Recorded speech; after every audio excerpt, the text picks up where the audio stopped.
તો કાકાની આવી ગયા છે ગામડે, મારા કાકાને રહે છે શહેરમાં અને અમે રહી છીએ ગામડે. તો એના સાથે મારો માધવ પણ આવી ગયો છે અને આ છે મારા માધવનું ગિફ્ટ જે મેં આટલું લઈને રાખ્યો હતો. તો બસ પછી અમે બધા નવડાવવા લાગી ગયા માધવને. આ રહી અમારી ઓડિયન્સ. તો મેં જે કપડાં આપ્યા હતા ને એ પહેરાવાના છે ને આ છે અમારા માધવનું બધો સામાન. જુઓ જેમ આપણું હોય ને મેના કપડાં વપડા હોય અને આ જુઓ એને કપડાં પહેરાવે છે આપણા ભગીબેન. એકદમ સુપર ક્યુટ લાગે છે. અને સાંજે હું ગઈ બારે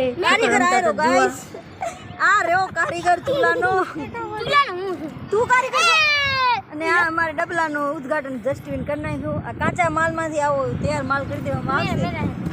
તમારે ઓર્ડર આપવો હોય તો કહેજો. કયો કે ઓર્ડર આપવા માટે સંપર્ક કરો. ये है 200 रुपए के, ये 300 बहुत महंगा है भाई साहब.